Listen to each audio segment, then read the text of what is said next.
13.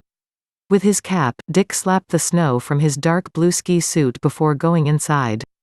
The great hall, its floor pockmarked by 2 decades of hobnails, was cleared for the tea dance, and 80 young Americans, domiciled in schools near GSTAAD, bounced about to the frolic of "Don't Bring Lulu," or exploded violently with the first percussions of the Charleston.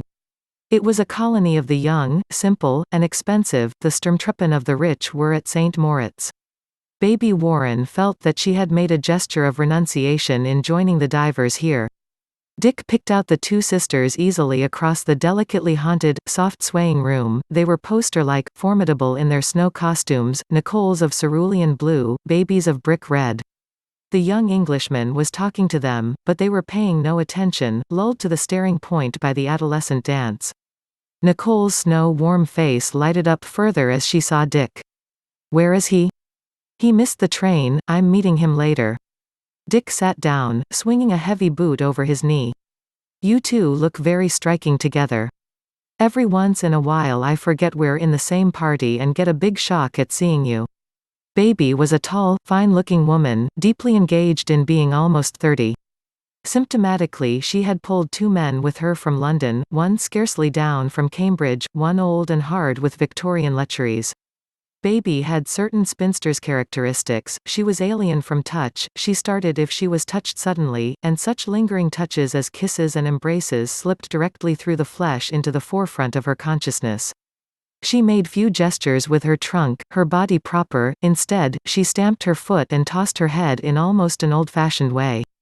She relished the foretaste of death, prefigured by the catastrophes of friends. Persistently she clung to the idea of Nicole's tragic destiny. Baby's younger Englishman had been chaperoning the women down appropriate inclines and harrowing them on the bob run. Dick, having turned an ankle in a too ambitious telemark, loafed gratefully about the nursery slope with the children or drank kvass with a Russian doctor at the hotel. "Please be happy, Dick," Nicole urged him. "Why don't you meet some of these ickle girls and dance with them in the afternoon?" "What would I say to them?" Her low, almost harsh voice rose a few notes, simulating a plaintive coquetry. "Say, ickle dirl, ooh, as de PWITiest sing." "What do you think you say?" "I don't like ickle dirls. They smell of Castile soap and peppermint. When I dance with them, I feel as if I'm pushing a baby carriage." It was a dangerous subject. He was careful, to the point of self-consciousness, to stare far over the heads of young maidens. "There's a lot of business," said Baby. "First place, there's news from home, the property we used to call the station property. The railroads only bought the center of it at first. Now they've bought the rest, and it belonged to Mother. It's a question of investing the money." Pretending to be repelled by this gross turn in the conversation, the Englishman made for a girl on the floor. Following him for an instant with the uncertain eyes of an American girl in the grip of a lifelong Anglophilia, Baby continued defiantly, "It's a lot of money. It's 300,000 apiece.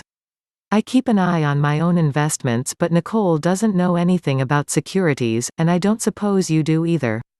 "I've got to meet the train," Dick said evasively. Outside he inhaled damp snowflakes that he could no longer see against the darkening sky. 3 children sledding past shouted a warning in some strange language. He heard them yell at the next bend, and a little farther on he heard sleigh bells coming up the hill in the dark. The holiday station glittered with expectancy, boys and girls waiting for new boys and girls, and by the time the train arrived, Dick had caught the rhythm, and pretended to Franz Gregorovius that he was clipping off a half-hour from an endless roll of pleasures. But Franz had some intensity of purpose at the moment that fought through any superimposition of mood on Dick's part. "I may get up to Zurich for a day," Dick had written, "or you can manage to come to Lausanne." Franz had managed to come all the way to GSTAAD. He was 40.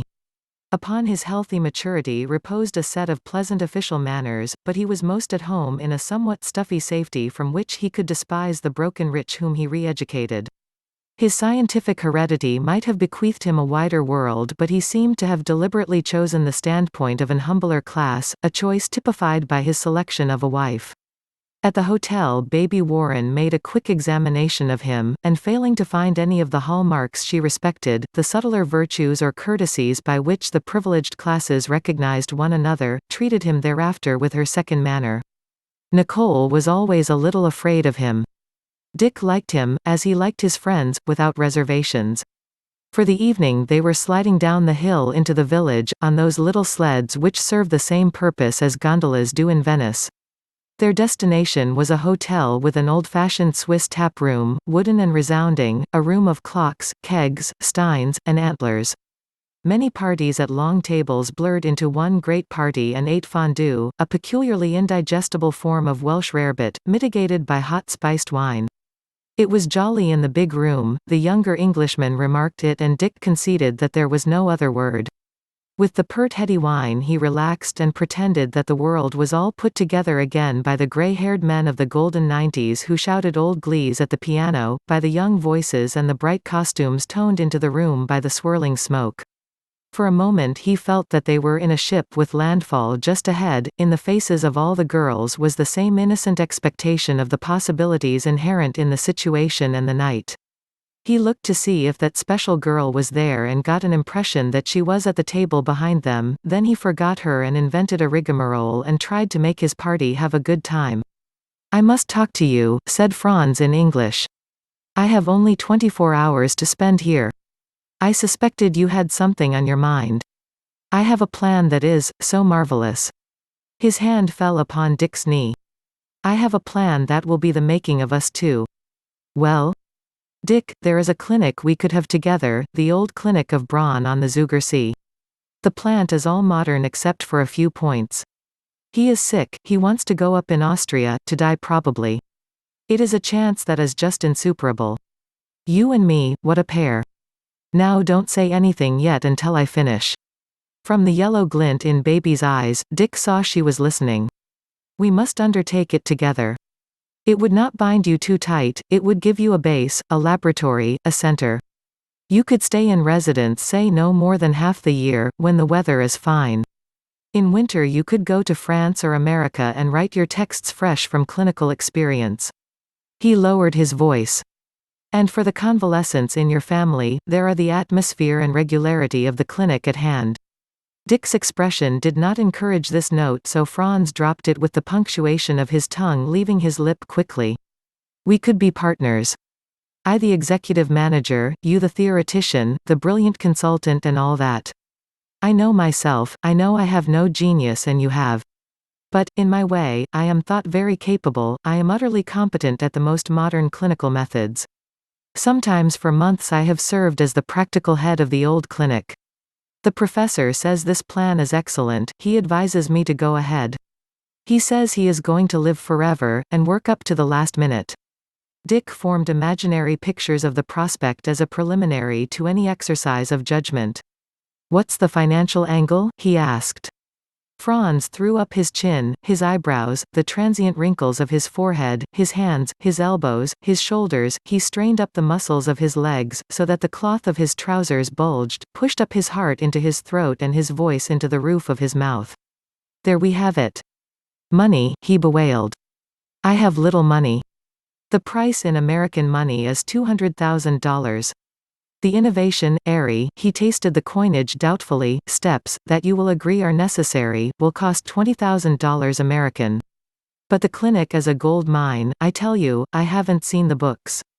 For an investment of $220,000 we have an assured income of." Baby's curiosity was such that Dick brought her into the conversation. "In your experience, Baby," he demanded, "have you found that when a European wants to see an American very pressingly it is invariably something concerned with money?" "What is it?" she said innocently. "This young privet thinks that he and I ought to launch into big business and try to attract nervous breakdowns from America." Worried, Franz stared at Baby as Dick continued, "But who are we, Franz? You bear a big name and I've written 2 textbooks. Is that enough to attract anybody? And I haven't got that much money, I haven't got a tenth of it." Franz smiled cynically. "Honestly I haven't.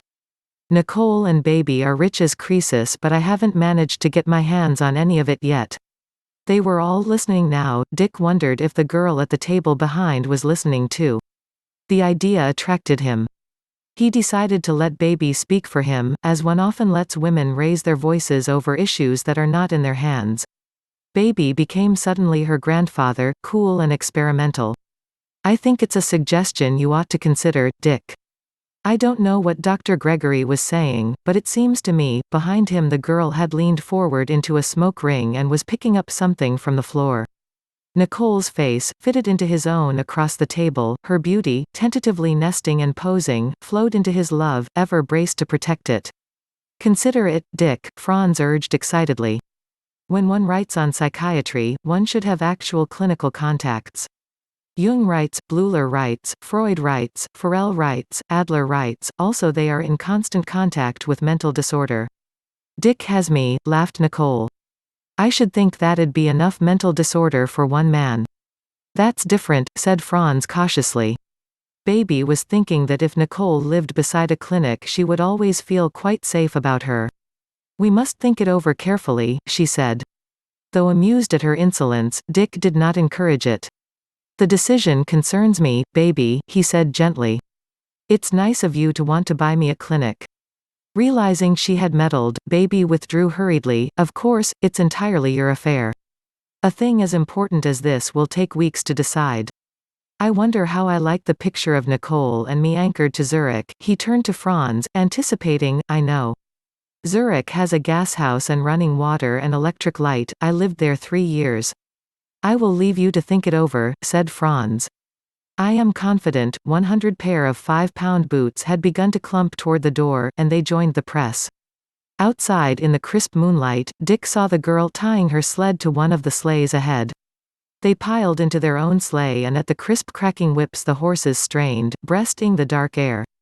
Past them figures ran and scrambled, the younger ones shoving each other from sleds and runners, landing in the soft snow, then panting after the horses to drop exhausted on a sled or whale that they were abandoned. On either side the fields were beneficently tranquil, the space through which the cavalcade moved was high and limitless. In the country there was less noise as though they were all listening atavistically for wolves in the wide snow. In Saanen, they poured into the municipal dance, crowded with cow herders, hotel servants, shopkeepers, ski teachers, guides, tourists, peasants.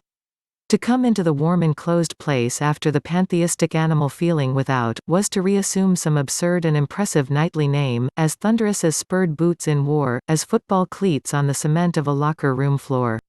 There was conventional yodeling, and the familiar rhythm of it separated Dick from what he had first found romantic in the scene.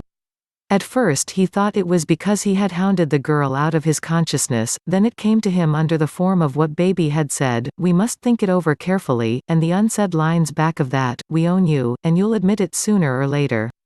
It is absurd to keep up the pretense of independence. It had been years since Dick had bottled up malice against a creature, since freshman year at New Haven when he had come upon a popular essay about mental hygiene. Now he lost his temper at Baby and simultaneously tried to coop it up within him, resenting her cold rich insolence. It would be hundreds of years before any emergent Amazons would ever grasp the fact that a man is vulnerable only in his pride, but delicate as Humpty Dumpty once that is meddled with, though some of them paid the fact a cautious lip service.